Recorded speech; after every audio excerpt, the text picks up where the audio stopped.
You are now listening to the #MBDA Conversations podcast. In this podcast, you will be informed and empowered about MBDA's social, spatial, and economic transformation programs in Nelson Mandela Bay. Stay tuned.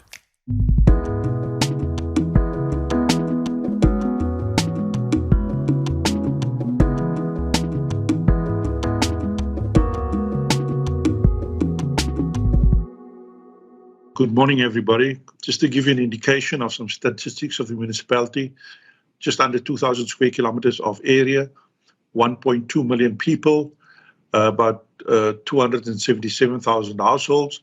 We've got a very large indigent household component, and with high unemployment, these are areas that we have facing us, and obviously with COVID also increasing that unemployment rate.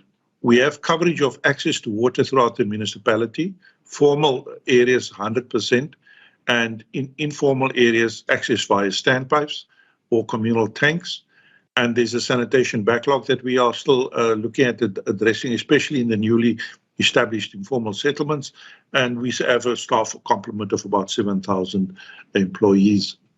Just to take us back in history and time, probably our first water resource that was developed more than 100 years ago was the San and Bulk River system. This system is actually consists of about 4 dams, very small, and they only represent about 1% of the metropolitan water supply.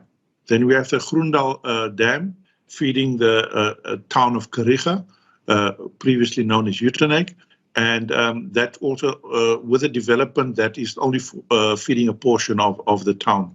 The historic main water supply to the metro has been the Churchill and Impofu dams located on the Krom River, and that is where we get historically most of our water from.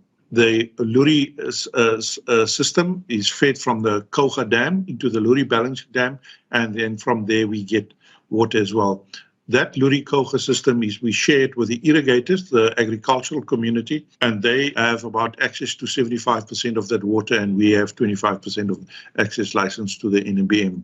Then the feed from the north, which comes about 450 kilometers from the Gariep Dam into the Skepersvlakte Balancing Dam, and then treated at Nooitgedacht and then pumped into the city from that northeastern side. Then there are the natural springs at Kariga that is providing about 6 megs of water per day, and the groundwater that we're developing at Kugakop that will develop 15 megs per day in a couple of months from now. The Impofu Dam, this is probably the lowest that it's been since it was constructed in 1984. So we haven't got much water left in this dam before we actually run dry. And that prediction is 4 to 6 weeks from now.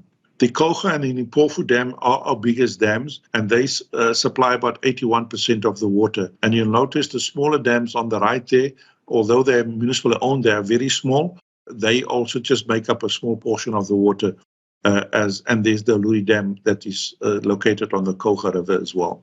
Although the dam capacity is sitting at 12.35%, in fact, this morning, when we take what we call the dead storage out of it, meaning the water that we can't take out of the dam via the normal means, we sit with less than 2% of water available that we can take out of the dam. And calculating that 2% in how much it is in terms of volume and how many days we have left, we have about 22 days of water storage left, and that'll take us to mid-June, basically, before the dams start running dry one after the other. So what is our dilemma that we sit with as a learning environment? Our current water supply mix is made up of surface dams, natural spring, and a water transfer system. The dilemma that we sit with is that every 4 to 5 years, we have been in a drought. Not as severe as this one, certainly not. And the water yields from all the dams have been allocated, so there's no additional water that we can take from any dams because they are fully what we call allocated, means licensed. And the Department of Water and Sanitation issue those licenses, and that's based on the safe yield, which means a safe volume that can be taken out consistently from the dam. When we looked at all the resources that is allowed to the municipality, and based on the license extractions that we can take from those various resources, we actually have an available water storage with Nooitgedacht will be finished at the end of June, although we have access to the majority of that 209 megalitres per day. We have a total yield available to the municipality of 410 megalitres per day. And that volume is obviously significantly higher than what the current average of 280 is. However, all these dams are not full, and therefore we sit with a dilemma of the current water shortage that we have. So under normal rainfall conditions, and where dams would fluctuate and fill and lower, drop down to 30 or 40 or 50% and then fill up during the rainy season again, we will have access to that 410 megalitres per day, which support economic development, basic water needs and the like. But the drought situation changes that picture. So we have to have what we look at the water mix. So when you look at those 8 areas, they can be divided into 3 areas in predominantly. Surface water, which is 48%, the natural spring, which is 1%, and the Nooitgedacht transfer system, which is 51% of the 410 megalitres per day. However, the Nooitgedacht is also surface water because it comes out of a dam, but it's a dam that is that through a transfer system. That's why it is noted in that fashion. So, as I indicated, we're sitting with a drought of every 4 to 5 years, and this is an extract from our South African Weather Services, where they've indicated the rainfall history going back to the year 1900. Now, there was a period between 1984 and 1992 when we experienced a very long period of drought. Although we're only in year 7 now, and that was a 12-year period, that period did not have the connectivity of the communities that we have currently and the population that we have currently. So the city's makeup and the supply of water is vastly different to that period of 30 years ago. When looking at the dam levels, you will notice that the 88 period to the 92 period, in fact, around the 99 to 2000, there was also a period of below average rainfall. And then 2005, 2010, and now again, since 2015, 2016, we have had below average rainfall, and the dams reacted and had to drop significantly. And you can see that the lowest rainfall year in 2020, that it's spiking at the lowest point to which the dams have receded as a result of that rainfall, low rainfall. This is the average dam levels for the last 20 years. What has been highlighted in particular is the dam level since 2015 when the dams were last full, and each year how it's responded. You'll see in 2018 that yellow graph there, it spiked up in September because of the good rains that we had there. But since then, there's been a steady decline to 2021 when we had that period of the lowest average dam levels in the history of the municipality. And coupled to that, the current year, 2022, is on the same trajectory as well. So the solution that I'm promoting here is we have to improve the water supply mix, and we need to diversify so that when one area is struggling, we can back it up with another supply. So our water mix options are obviously surface water. There's a transfer scheme that I've referred to. There's groundwater, which is natural springs, boreholes. And obviously, boreholes might seem as an easy process, but there is much research going into a borehole for a municipal supply for communities versus a borehole just for domestic use or even for a single business use for that matter. And then we're also looking at wastewater recycling. Most of the wastewater from our biggest plant is dedicated to the Kuga SEZ in terms of their environmental authorization that they must use industrial wastewater for their industrial purposes. Currently, there's irrigation water being used at the golf courses and the university. And then obviously the long term is then to turn the recycled wastewater into drinking water in the long term.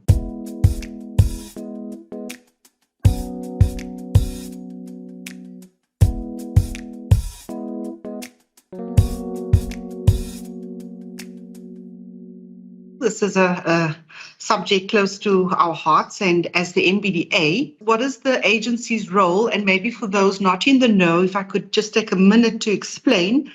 So the agency of the municipality, we've been mandated to implement a number of strategic projects for the municipality in essence, we are owned by the municipality. They are our only shareholders. So we are at the behest of the municipality. We take our direction and our instruction from the municipality. And being in local government, we are subject to all the legislative requirements of local government, all the procurement issues, all the governance issues, all the same rules and regulations that applies across the municipality applies to the agency. A large part of what we do entails research and knowledge creation, which is what this morning is also about in terms of us sharing information, knowledge, learnings around the water shortages, water security, economic development, and then the maximizing of public and private assets.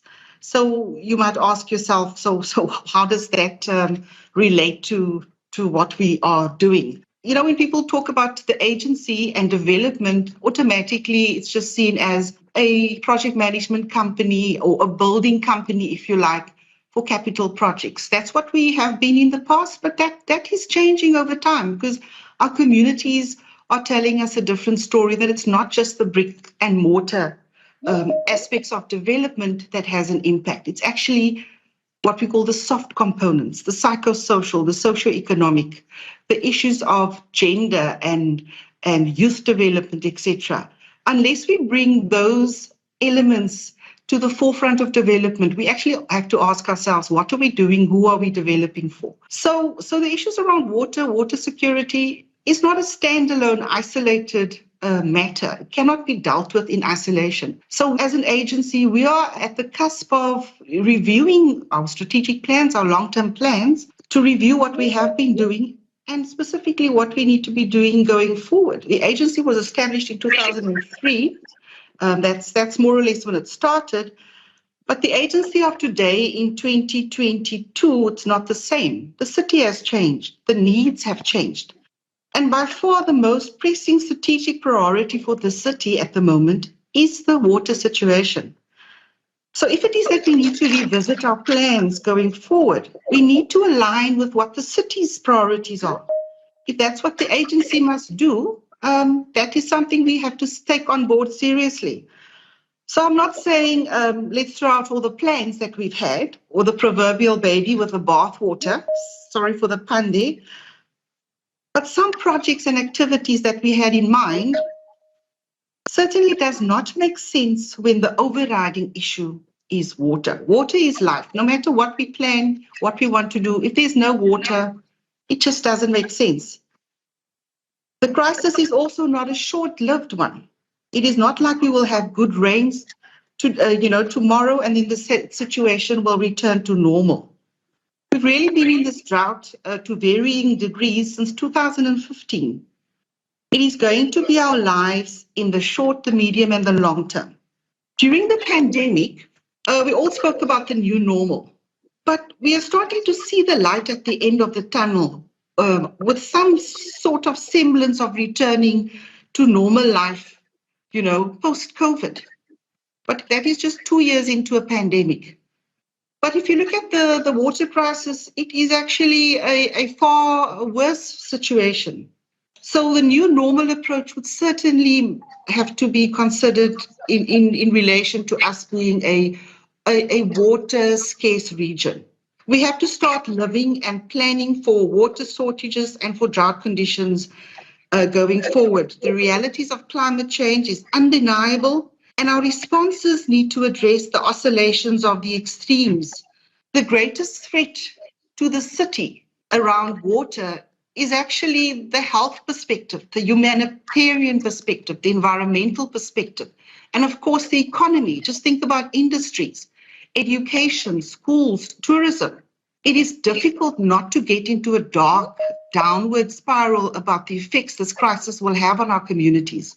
But the concerns are very deep and very real, and they have a knock-on and a multiplier effect on all our activities. We don't have a mandate specifically with the water situation in the city. It's a joint mandate. It's a joint responsibility with the city.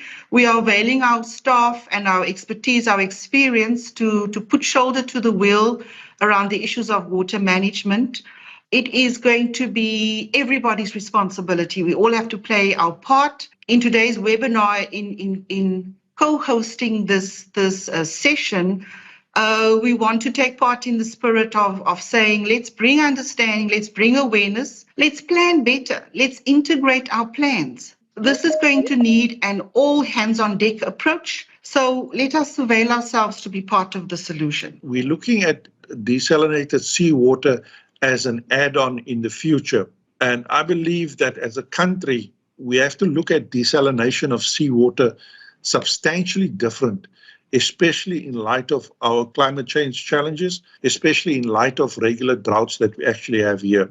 My view is that the desalinated seawater will actually become your baseline water supply, and that your dam, your surface water supply, would be the fluctuation component on top of that. Meaning that when you run it on baseline like that, then should a drought occur, the volume of water that's in the dam will be able to ride us through those dry periods. And this is what we as a Metro is going to put forward for the reconciliation strategy that's under discussion at the moment.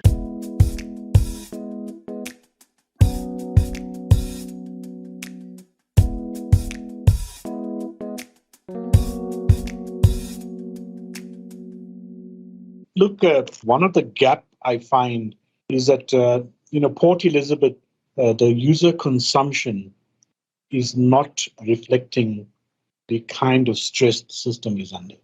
Now, we in the Cape Town intervention, we struggled to get the officials to recognize behavior change, as a key intervention measure.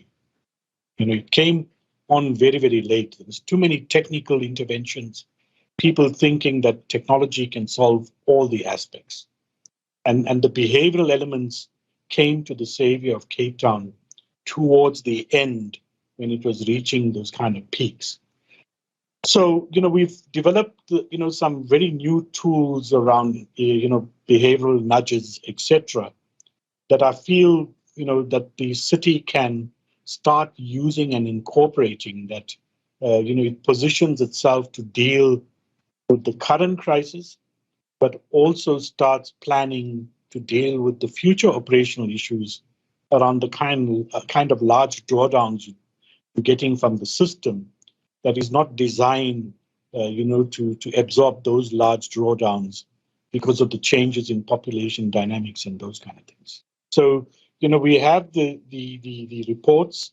We can connect you with the teams at UCT to see how they can, help with your own comms teams, etc., to bring all of these new caveats into your arsenal, that we can have sort of quick behavioral changes through the changes in how we use the instruments that are there. Yeah, thanks. Thank you, Jay. Barry, you can respond. Thank you very much for the questions. Monitoring of water quality and quantity. The Department of Water and Sanitation monitors the dam levels. They have to do independent monitoring on that. Yes, the behavioral change is something we've already started looking at, and our local university has also come up with plans on that. But if you mind sharing that with us of the University of Cape Town, we can have a look at that and just compare the notes and see which are the best way of tackling that. It is an element that we started looking at beforehand already, but behavioral change must also be driven at all fronts. An area typically that we have to do is to look how we can reintroduce that very vigorously at primary school level, actually, to go back to the basics at those levels to reinculcate the seriousness of water. I have a sense that in most cases we are dealing with drought from a perspective of response, where a drought response is normally too little too late. But if we look at drought response and the history of drought relief in South Africa, it was mainly focused on agriculture.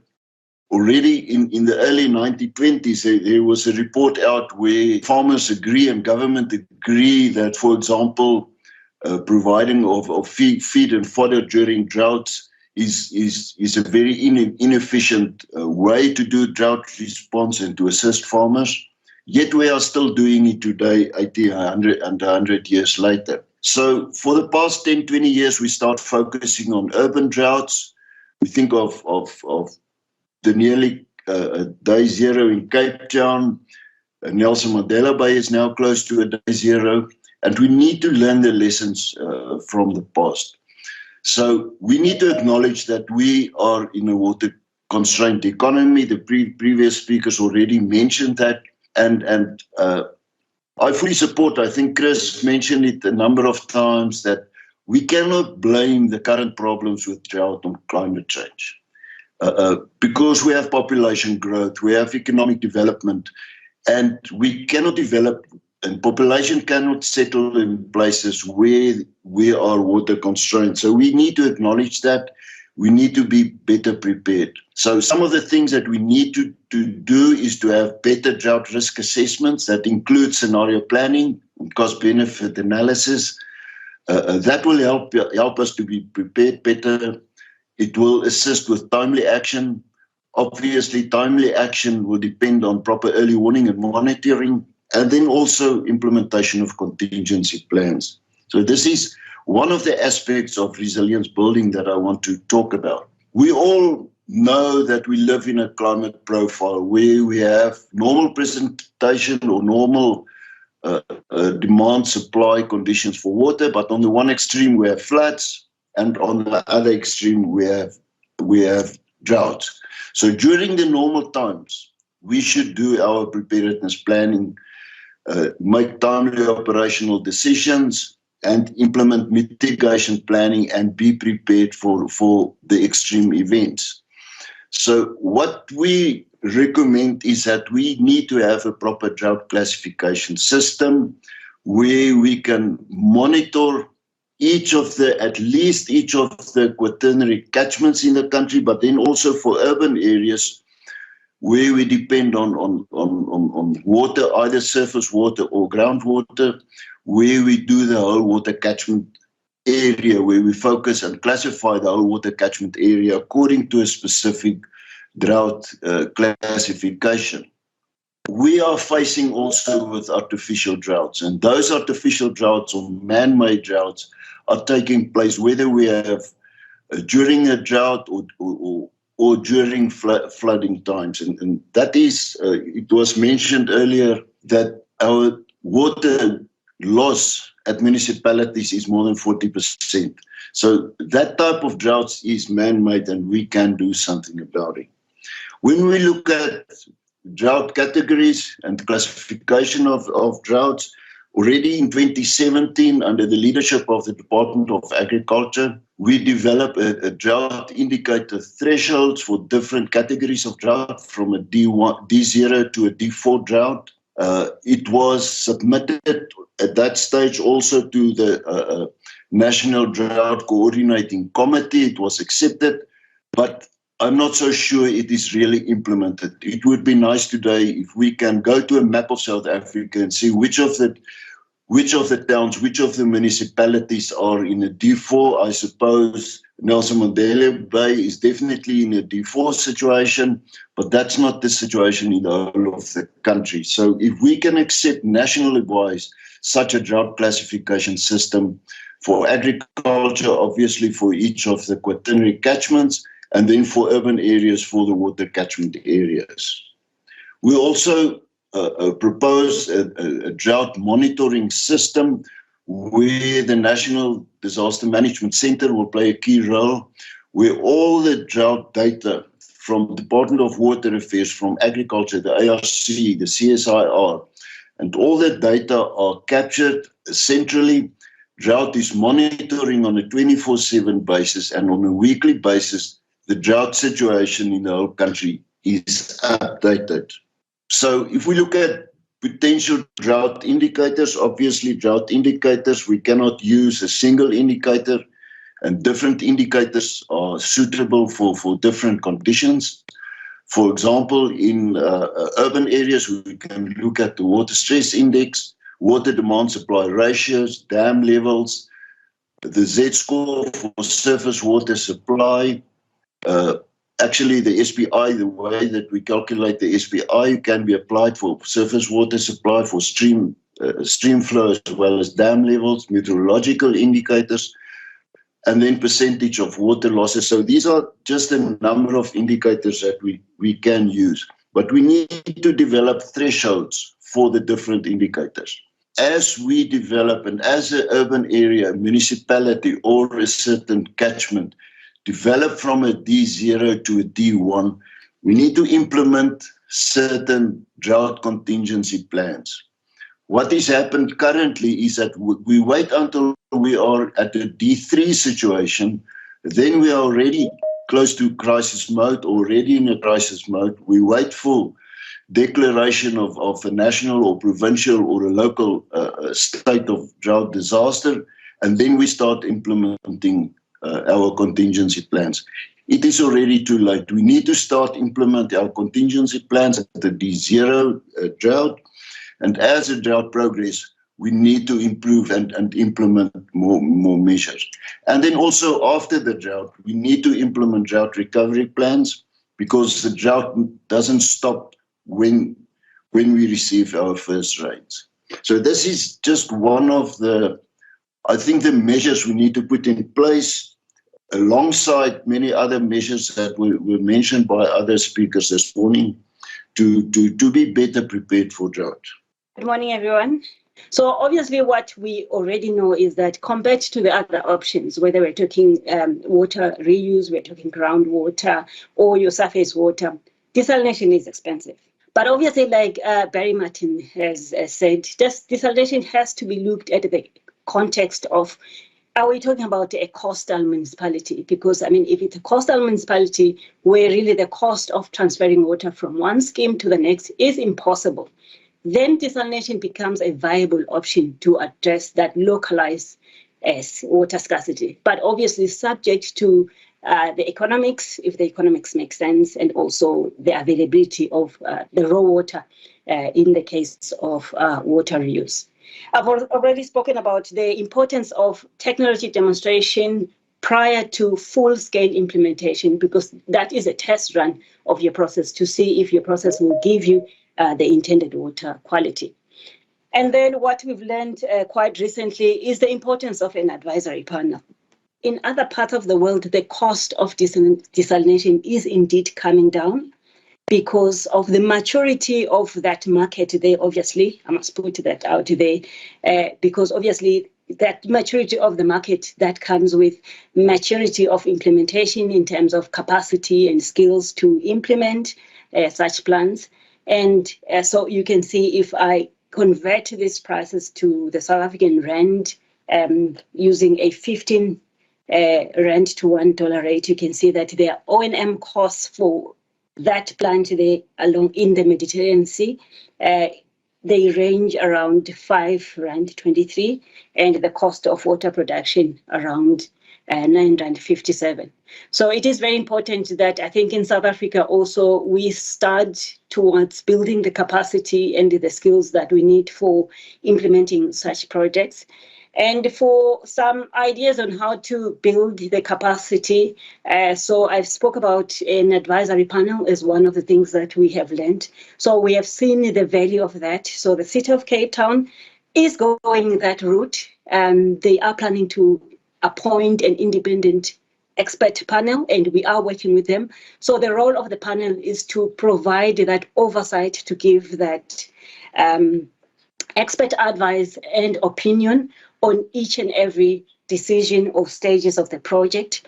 And Umgeni Water as well have taken that route. We are working with them to implement an advisory expert panel, which is equivalent to your steering group in other parts of the world. So the other avenue for capacity building, we have been having this desalination community of practice running for a while now. It is very important. It is unfortunate that really most municipalities do not take advantage of this platform, where really we can have that peer-to-peer learning so that we can avoid people making the same mistakes that other I would say municipalities have made. So would really encourage everyone to maybe be part of this forum. I think there is much value in the knowledge or the content that is presented today. Thank you. Thanks for that. So I'm going to talk about the supply options and getting towards a mix, and how do we get there, and what should be the approach, and then I'm going to exemplify it using groundwater because of time constraints, and it's also something that I'm much more comfortable than the other options. So just to get off my chest, I think there's a couple of things, and one can call them buzz phrases, or that, and I think we need to get into a mode of, in periods of drought, we should also prepare for floods. We've had that recent examples, and we should not just see that the drought is going to continue, but are we also ready for floods in terms of disaster management and in terms of capturing some of those excess water. Water security at the household or domestic level can come from a variety of sources, and this might be shown if there's no water in the dam, and we should not plan like we're going to receive rain very soon. And again, just to also talk about what we've heard this morning, climate change cannot be blamed for everything. And then of course this is from Nature, article that says that less than 50% of South Africans are climate literate, if you like, and of course it varies. It's just a percentage overall. But again, I think that is being misused to blame everything, and then of course there are also man-made droughts.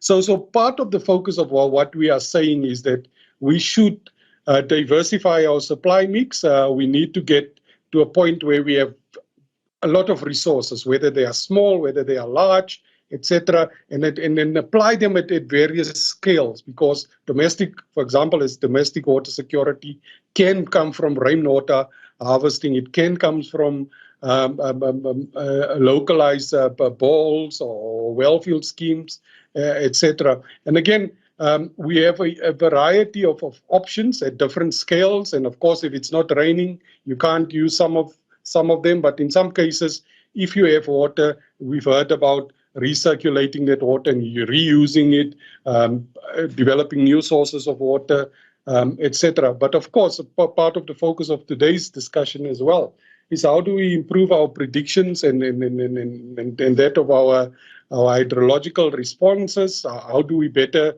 plan for this? So we always have a kind of a forecasting mode, and we plan accordingly, not when we're in the middle of the crisis, then we throw everything at it.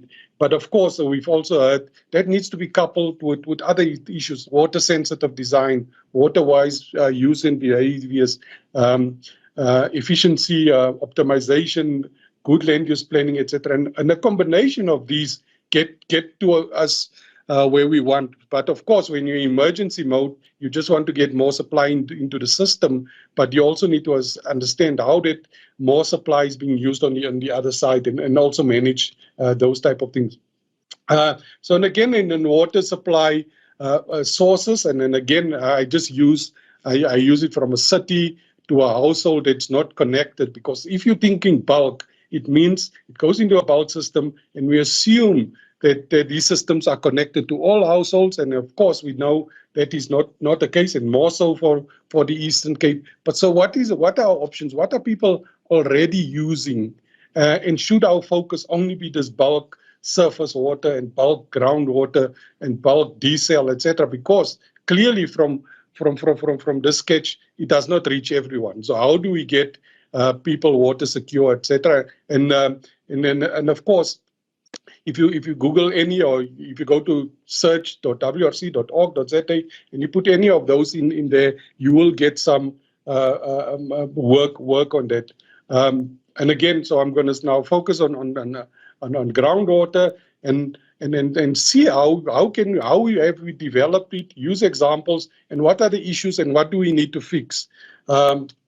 So We know, for example, in 2008 and even before that, the geological work started around the Nelson Mandela Bay municipality, identifying these groundwater domains, which I believe was then used to zoom into the current developments, etc. Nelson Mandela Bay is one of the very good examples and excellent examples of how it should be done, and we'll talk about it now. We're going to have water quality issues, but water quality issues we need to treat, and we need to build treatment plants. In the groundwater world, there are two issues related to institutional capacity, related to technical challenges, and how do we approach this and how we do that, and then we need to get that right for all municipality. And I think Nelson Mandela Bay is onto something. It's just how are we going to handle that long-term implementation and OPEX and maintaining these things, because South Africa is littered with drought intervention, bore and wellfield schemes that when the dams fill up, it's forgotten, the next drought comes, there's new drilling all over the place, and they do not treat it as an asset, and they often do not know where it is. So we have very good operating rules for dams, but not so for groundwater. And this is part of these good investment and good things that we're doing, for example, in Nelson Mandela Bay. Will it have all these things that will shock-proof all these investments into the future? The water security problem now is if this, I don't know, 20 days is realized, all these bulk plans, is it going to help us? Or should we say, okay, but be more water-wise, conserve, change your behavior. What are the local sources that we can reuse, whatever?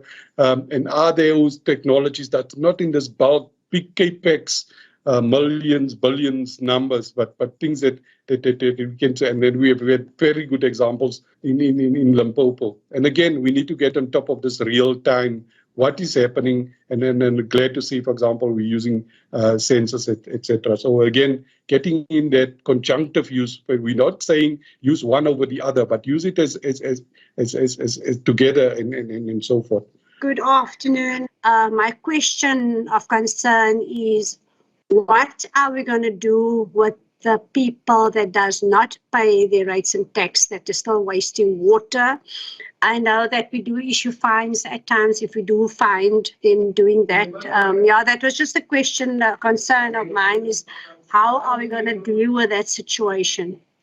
The bottom line is, if you use too much water, you will pay for that water. Water is being metered, and if you and water is charged in terms of a step tariff. So you use more, and you waste that water, you go into higher step of tariff, and then the proverbial punitive water tariffs come into effect. The municipality is rolling out a program of metering all outstanding areas of metering, and this is just the areas of recently constructed low-cost housing. And the bottom line is, if you use too much water, and as it is currently, even if you are able to pay for that water, the municipality will install a water management water meter that will restrict your water consumption to a limited amount per day. Thank you. Thank you very much to all the participants. Thank you very much to the Water Research Commission for being a partner in this initiative. I say, from the MBDA, the management team of the MBDA, we do thank you for your time. We thank you for your inputs, and may you have a blessed day going forward. For more intriguing MBDA conversations, follow the MBDA on Facebook, Twitter, and Instagram. Please subscribe and share this podcast. Also visit the MBDA website and send us your questions or views via the MBDA WhatsApp line on 072 423 0271. Thank you for joining us. Till next time.